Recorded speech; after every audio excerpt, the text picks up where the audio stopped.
It's James with NetNewsledger. Joining us by the miracle of Zoom is the riding member of Provincial Parliament and Minister Rickford, the Minister of Everything in Ontario, and the Kenora Rainy River MPP. Welcome to NetNewsledger, Mr. Minister.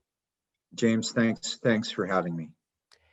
This was probably one of the toughest weekends for cabinet ministers because a lot of really hard decisions had to be made. What do our readers and viewers need to know?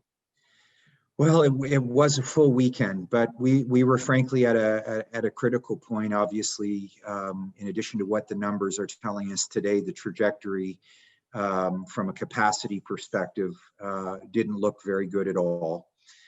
Secondly, James, we've seen this go from Toronto, Peel to Toronto, Peel, York, Toronto, Peel, York, Durham, Toronto, Peel, York, Durham, down to Hamilton and Brant County, just beyond that, move into red zones. So clearly, it isn't just about the fact that COVID is spreading out like that. It suggests that people moving continues to be a very challenging reason why we can't get on top of these numbers. So our efforts this weekend were aimed at trying to design the most reasonable, but certainly impactful enough restrictions vis-a-vis a winter pause, if you will, to strongly encourage people to stay at home and decrease mobility.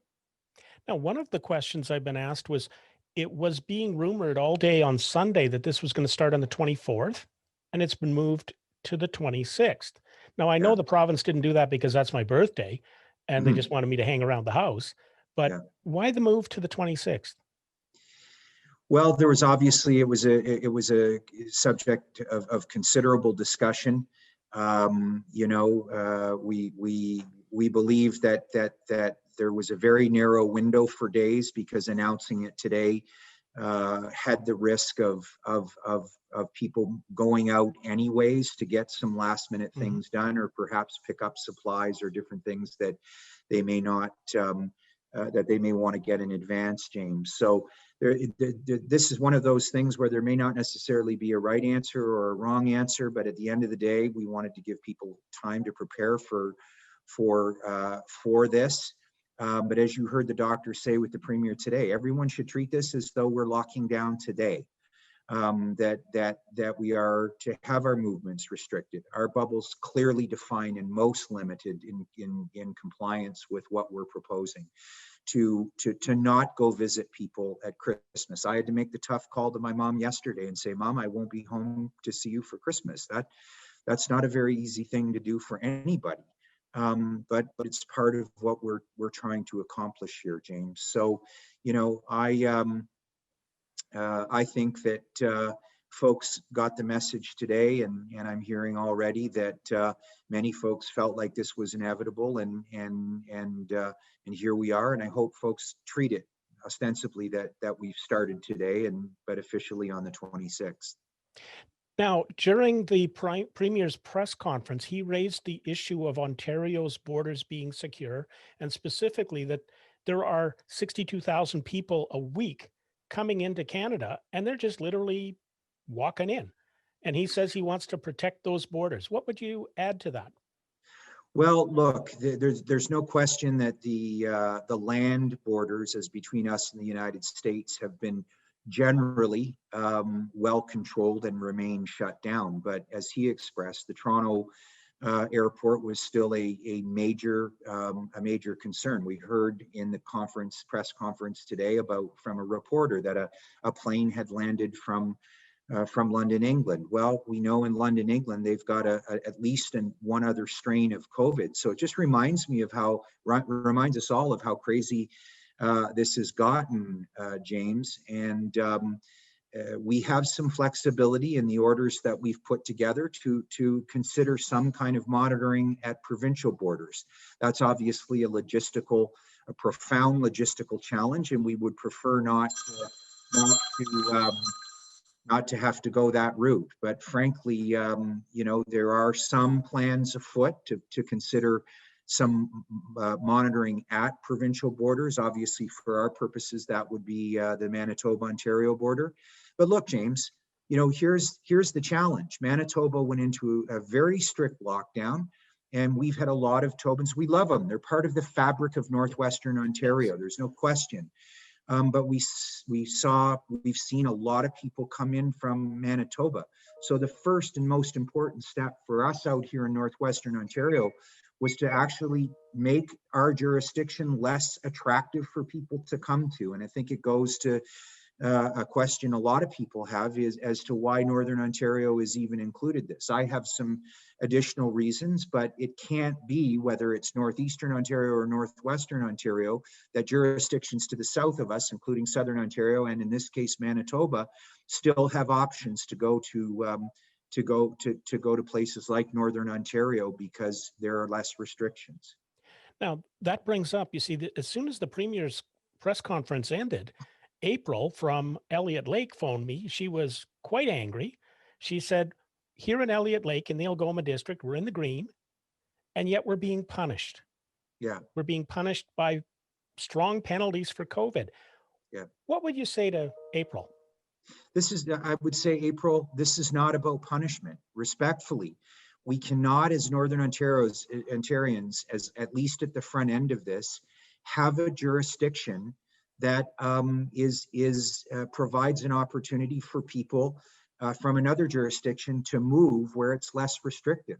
I mean, I'm out here in Northwestern Ontario, some 22 hours away from Toronto, so we contend with Manitobans, and we've seen firsthand that with their restrictions, people have come here.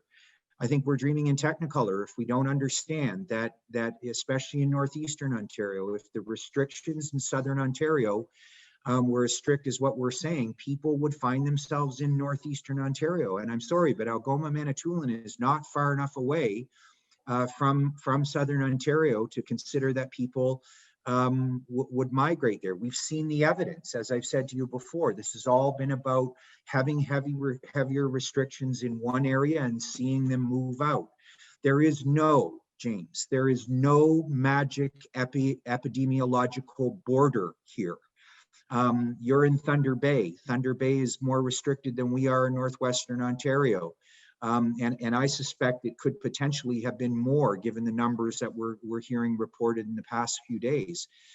So there are places to the east of us and places to the west of us, as the saying might go, that make it incumbent upon all of us to understand that from the outset. This was successful in the first wave because we were all in this together, as Red Green famously said.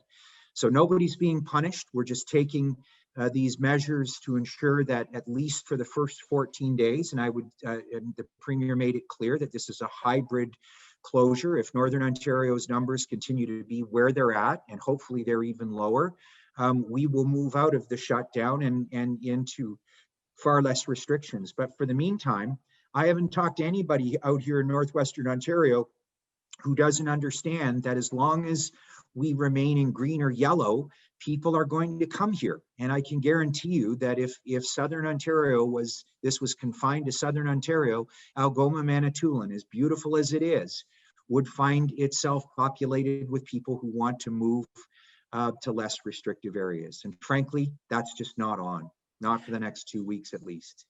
Now, one of the pieces there is that this is a time of the year. I mean, we're moving, basically into Christmas, big season for retailers, the post-Christmas season, but Ontario has some support for small business that's been promised today to be available in January.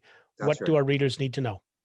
Well, two things. First of all, the Northern Ontario Recovery Program that I rolled out in October has been incredibly successful. It's allowed a wide variety of businesses recover their costs for the adaptations that they made for COVID and in the context of their business from the day the first emergency order was issued. I believe it was the 14th of March.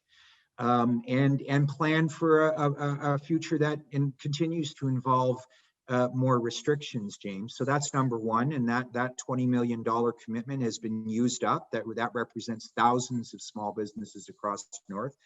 But one of the other reasons that this is province-wide is that those businesses supports that were announced by the Premier today, and he will expound on those tomorrow in a more fulsome economic announcement, will put businesses in a position to receive financial support during this particularly more restrictive period of time that we're going into. So the supports will be there. As the Minister of Energy, we've obviously put some supports in place, and I'll have more to say about the extent and scope of that tomorrow. But I can tell you, James, that they're very comprehensive, and they respect and understand the hits that businesses are going to take. But we have to ask the question, what we're fighting here for, and that is against COVID. And as vaccines show a promise of onboarding, perhaps a little bit sooner than we even thought, this is the action we'll have to take. I might add that I had a good conversation with Alvin Fiddler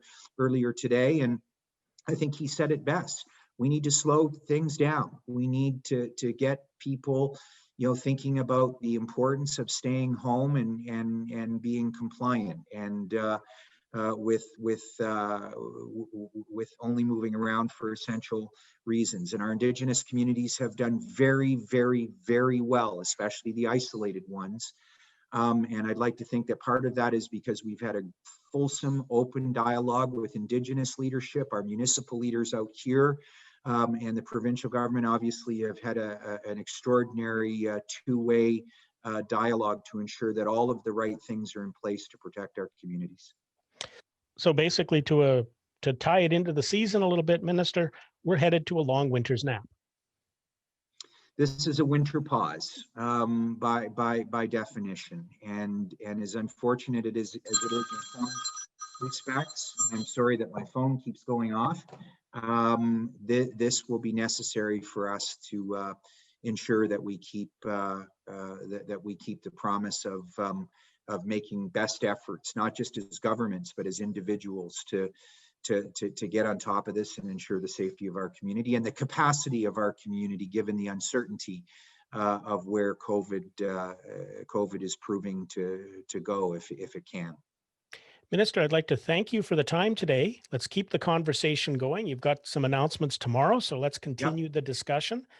Yep. And as all of us are trying to do, let's try and stay safe, and let's try and get COVID pinned to the mat. To all my friends in Thunder Bay and parts beyond, because I know you do an extraordinary job of reaching the isolated and remote communities, James, a very Merry Christmas and a Happy New Year, and just be safe. I believe in what we're doing and why we're doing it, and I believe that 2021, all things considered, will bring the promise of a better situation for us if we play by the rules. Thank you, Minister.